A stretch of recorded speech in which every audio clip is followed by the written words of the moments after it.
Am I supposed to do this? I guess so. Hello, everyone. Isn't this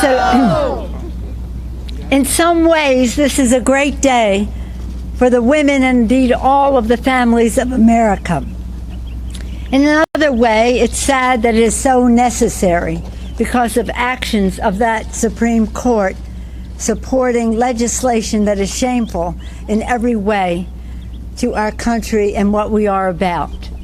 But many of us have waited a long time to be able to pass Roe v. Wade into the law of the land, as it has guaranteed the constitutional right of women to choose, but now it will be the law of the land codified.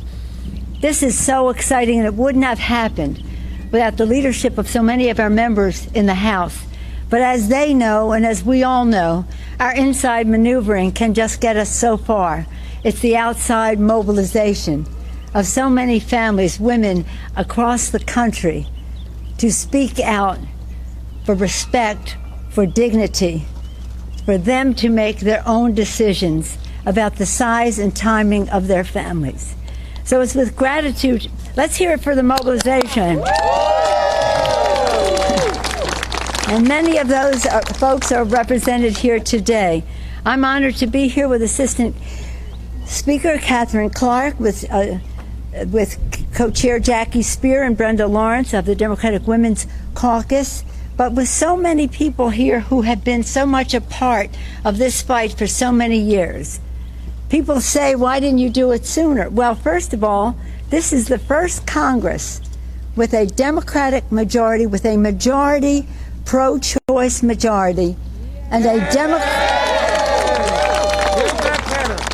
Democratic President of the United States to sign the bill. And not only that, to lead us in this quest.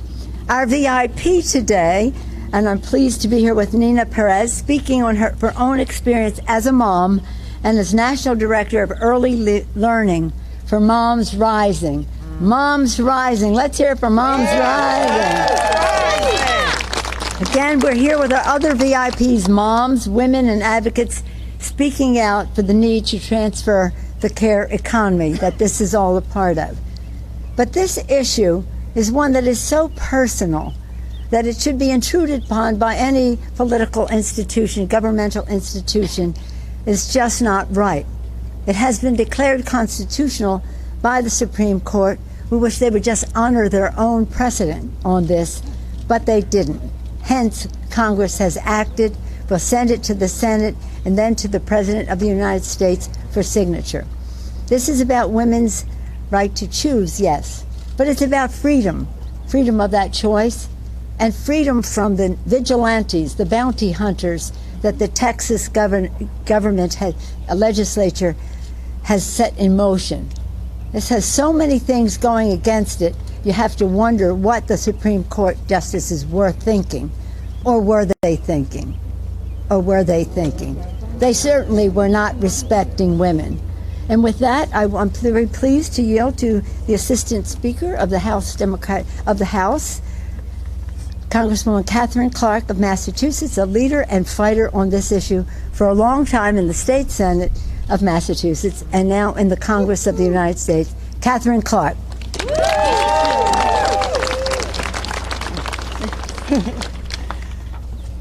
Thank you, Speaker Pelosi, for your leadership, for your dedication to women, children, and families, and to my incredible colleagues behind me, who know that today is an important marker for women's reproductive freedom and that we are committed to building back better for women.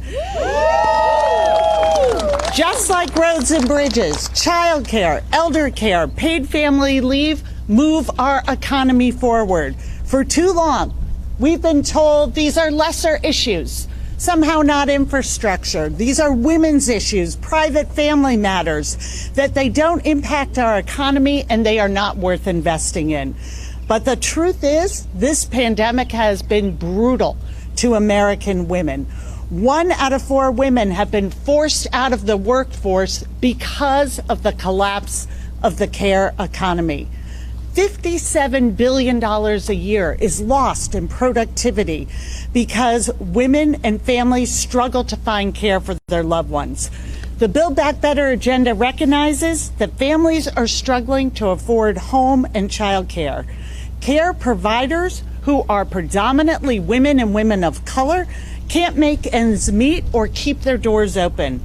They don't make enough money caring for our children to care for their own. Parents are forced to choose between a paycheck and a sick child. And basic necessities from food to diapers to rent to prescription drugs break the monthly budget.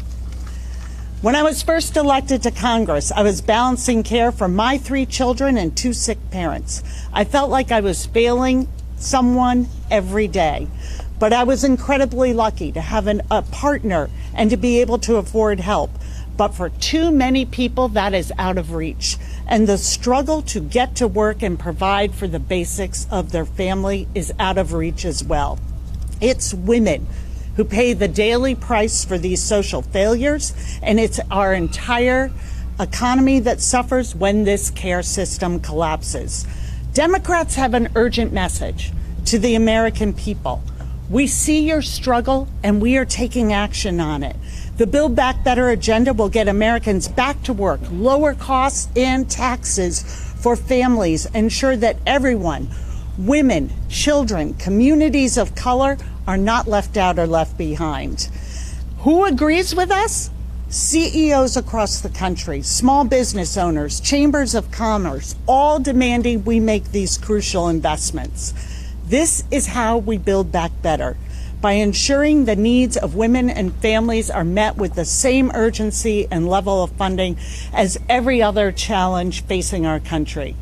So I am confident, especially with this incredible sisterhood and my other colleagues behind me and Joe Biden in the White House, we will meet this moment of historic challenge with historic progress. And now it is my pleasure to introduce the co-chair of the Democratic Women's Caucus, Congresswoman Jackie Speer. Thank you. Thank you, Madam Speaker, Assistant Speaker. To my brothers and sisters, we are doing what? Building back better. Building back better with women. Yes. So this is really all about the infrastructure bills that are before Congress right now. We have an infrastructure bill of bridges and roads and public transit that's going to generate 2 million jobs. Here's the catch, though. 90% of those jobs are going to go to men. Since the pandemic, women have lost 1.6 million jobs, in large part because they have lost their child care. And the question becomes, why are women and families not able to find child care today? It's in part because it costs so much. $2,300 a month to take care of an infant in my district. That is as much as my daughter's mortgage. 1/2 of the families in the United States live in what we would call child care deserts. 126,000 child care providers have left. So this bill is important that we restore the opportunity for women in this country to go back to work. And the second bill provides this opportunity and makes it very clear that if we do this, we are going to create 3 million more jobs for women, and it will grow the GDP by some $300 billion. So we want to build back better with women. And now Nina Perez from Moms Rising.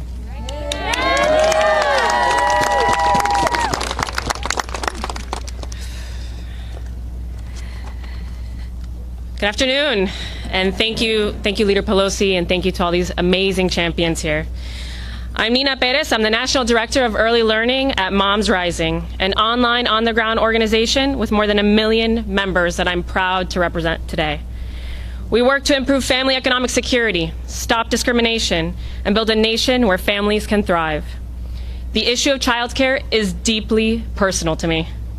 When I had my now toddler, I thought I was ready to tackle childcare. I knew about the costs, the waiting lists. We looked up options, used online cost calculators, built up our savings. We were ready, or so we thought. Despite all our careful planning, when my husband and I had our daughter, we too were unable to find affordable childcare. When it happened to me, my mother and father moved away from the community they called home for 50 years to move to this area to care for my daughter.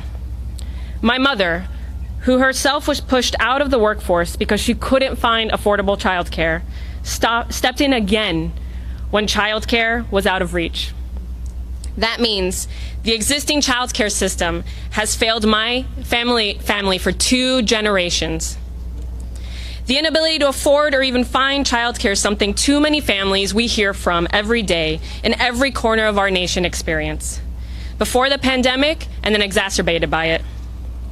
As childcare programs closed and arrangements collapsed, moms were forced to leave the workforce, with Black, Indigenous, and women and moms of color affected the most. To put this in perspective, women were half of our paid labor force at the start of the pandemic. Now, women's workforce participation has plummeted to 1988 levels.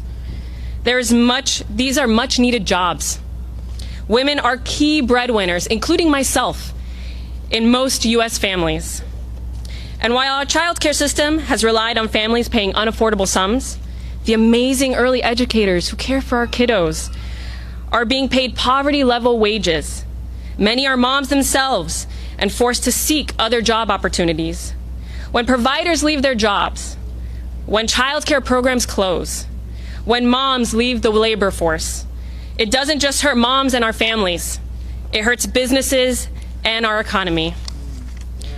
We need Congress to invest in child care and in care infrastructure that includes paid leave when a new baby arrives or serious illness strikes, access to home and community-based services for people experiencing disability and the aging, a permanently expanded child tax credit, health care equity, living wages, and a path to citizenship. Unless lawmakers do that, my daughter may very well face the same kind of care crisis and the same impossible choices my mom and I faced. Thank you.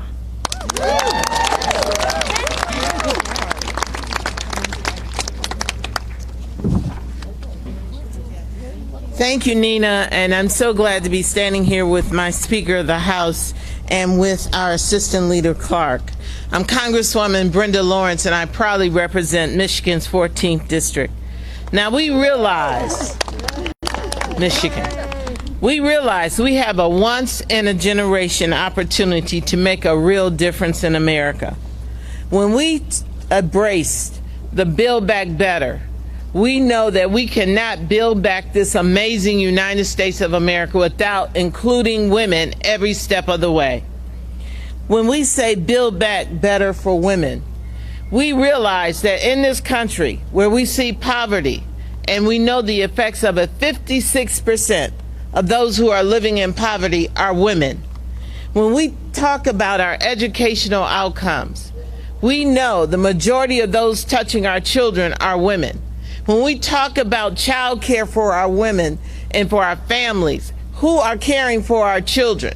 Women. When we talk about when our elders need that daily care, who's walking in the door? The majority are women.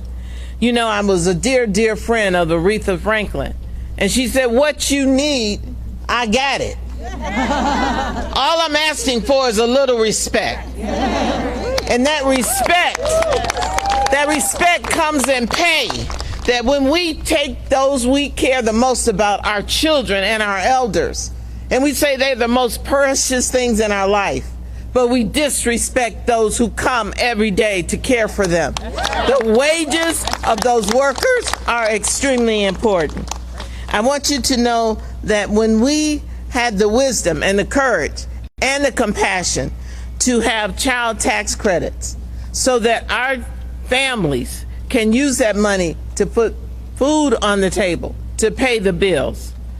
No one should have to choose between caring for their parent and their child and going to work. I want you to know that when we talk about caregiving, disproportionately Black, Latina, and Asian women are stepping up to the plate. These investments that they give us every day, you know, it was amazing to me during the pandemic where all of a sudden we were awakened.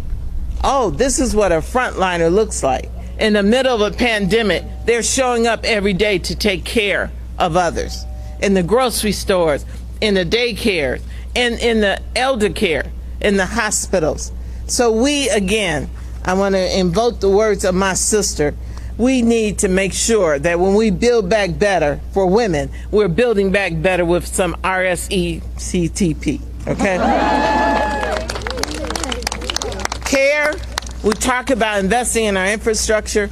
I'm from Michigan. I know what a pothole feels like. But I will tell you, a pothole is an inconvenience. Human beings are worth investing in. Thank you.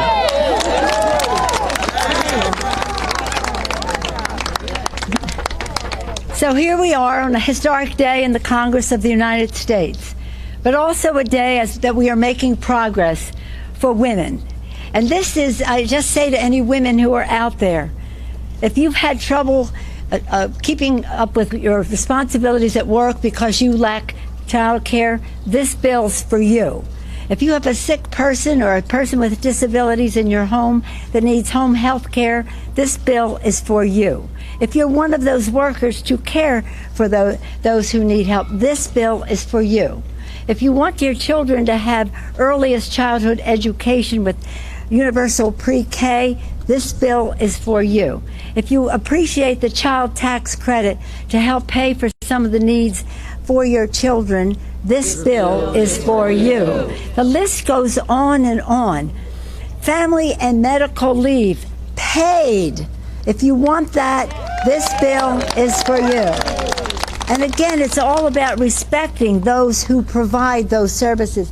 I thank Mary Kay Henry from SEIU, who is here, who's been taking the lead on the home health care, to Moms Rising and other groups that have mobilized around the country about putting women front and center. This legislation gives leverage to the children because of all of the provisions to improve their lives. This legislation gives leverage to women so that they can fully participate in the workforce, which is not just good for them and their family, but is good for our economy. This legislation, for people with disabilities, gives them leverage because many of their needs are met in this legislation. It doesn't do everything, but it takes us all the way down the path. Now let me just close by talking about our President, Joe Biden. Joe Biden has put forth two bills for us. The infrastructure bill, which we will pass next week, and it's a jobs bill, and the Build Back Better legislation, which is a jobs bill. It's a jobs bill for women in the workplace, and it's very important to our country because we believe that when women succeed, America succeeds. So let's build back better with women. Thank you all very much.